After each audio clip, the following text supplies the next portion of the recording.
Booze is awesome, and you should all drink it.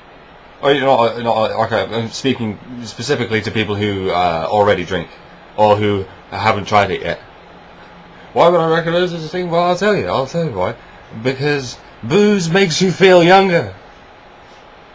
That's the point. No matter how old you are, no matter how withered you have become over the years, you drink enough alcohol and you feel like a 21-year-old.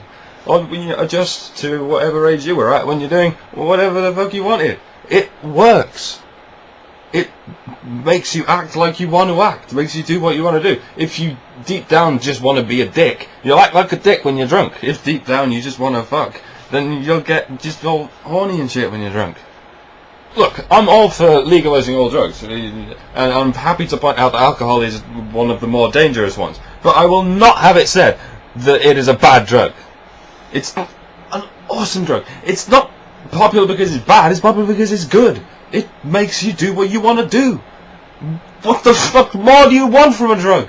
Look, at one point in my life I was one of those people. I sort of turned on alcohol. I started saying that combustible fuel is not the sort of thing we should be consuming. But that was largely because I discovered even better drugs. But I admit now I was wrong to turn my back on alcohol. It's an awesome drug. It's fucking awesome. Of course it kills people. Of course it turns people into psychopaths. What the fuck do you expect a good drug to do? Oh wow, everything's so pretty and agreeable. Yeah, you're really outside yourself, aren't you? Drugs fuck you up. That's the rule. The more they fuck you up, the more status they have as a drug. Like weed isn't a good drug. Weed's just something that turns you into a nice person. It does, isn't it? You're happy with everything. You love all food. You just approve of everything. Weed is a level 1 drug. It's like a Goomba or a Koopa Trooper. Alcohol is like a level 4 drug. It's like a Hammer Brother. It just stands there chucking shit at you forever. It's annoying as fuck and it kills you, but that's because it's a badass. Alcohol is a better drug than weed. It's better at being a drug than weed. Why? Because it fucks you up more. It takes you way, way darker places, and that's what makes a good drug good at being a drug. When it takes you to a place so dark that it fucks with your very being a person. You see, other drugs, most of the other drugs, just turn you into this happy little celestial pixie. Alcohol turns you into a revolting, snarling beast. It just strips down thousands and thousands of years of culture and philosophy and social empathy. It takes mankind's entire evolution towards self-awareness and just drowns it in piss. Dead. It leaves you a slobbering, bare-arsed ape, free to roam the planet, eating, fighting, fucking and sleeping. Does that, my friends, not sound to you like a good drug? But of course, we're not free to roam the planet, are we? See, I'm guilty of very often using the argument, well, if alcohol's legal, why isn't everything legal? Which is kind of short-sighted of me. It's as if to suggest that we're all free to drink alcohol. We're not. Now, alcohol is legal on its own. Alcohol in a container, perfectly legal. Alcohol inside a human body, anything but legal. Not only is it illegal for you to drink in public, it's illegal for you to be drunk. And as far as the law is concerned, you drink anything at all and they can do you for being drunk. So basically what this means is as soon as the first drop passes your lips, you're not allowed outside. You can't leave whatever premises you're on. Does this sound free to you? Does this sound legal? To me it sounds like house arrest. Realise the message this sends to the public. If you should decide, for instance, to stand outside someone's house yelling racial abuse for 3 days and 3 nights, the worst you'll get is an houseboat. And they'll say, don't go within 100 yards of this place. But if you so much as smell a waft of alcohol, you can't go anywhere in the outside world. You're effectively caged. You are in political exile. Okay, sometimes it's a good idea to put drunk people in cages. Sometimes, when they're violent or aggressive, because violent or aggressive people, the most altruistic place to put them is a cage.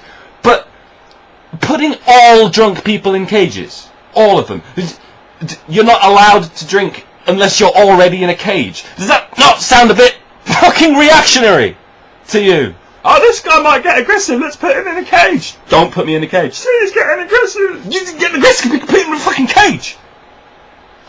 I had the same issues about school, right, when I was at school.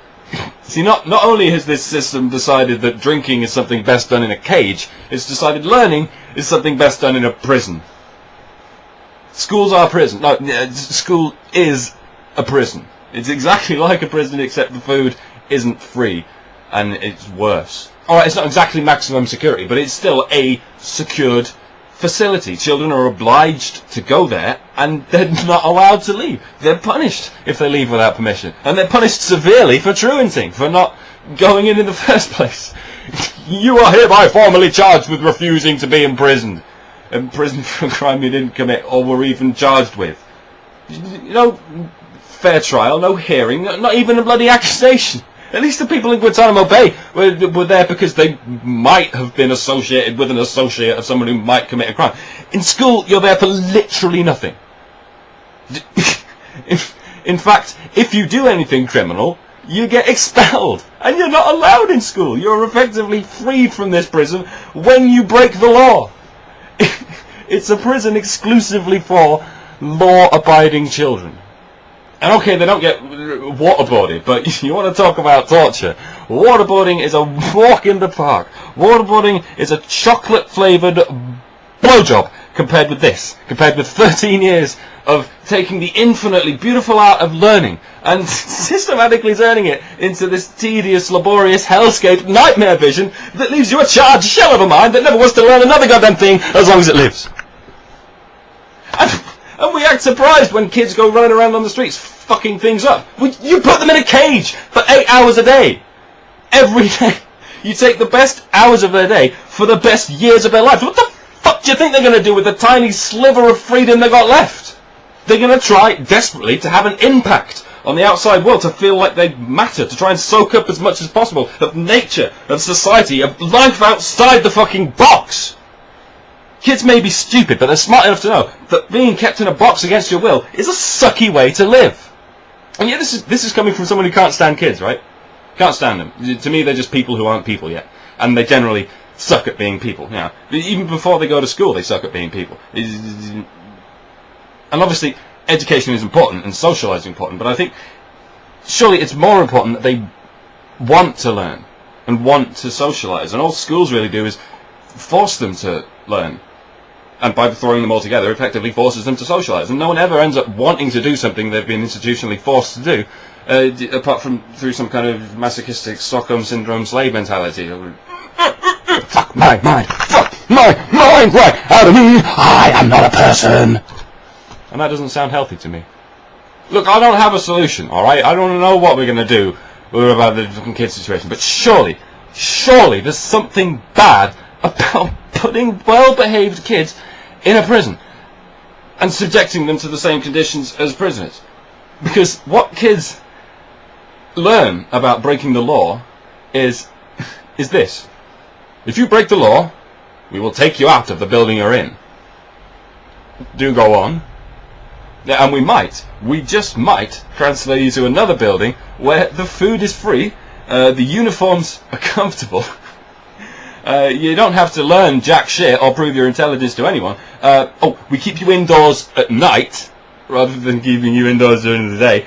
And there's a hell of a lot more leg room. In fact, there's only, 1 or 2 people per room instead of 30 to 50. And you get a bed instead of a plastic chair. And they go, think about that. Oh, will there be any rape? About the same. I'm in. Well, drunk people, because drunk people are in the same boat. They have to sit in a cage to drink. And they inevitably think, well, what's the worst that can happen? They just go out of this cage and put me in another cage. And to that, I do have a solution. Don't ban people from going out in public just because they've had a drink. That's basically saying, oh, this drug is perfectly legal unless it's inside a human body. Basically, it has the same legal status as a penis. It's perfectly legal unless you use it for its intended purpose. You're all fucking nuts! What's wrong with you?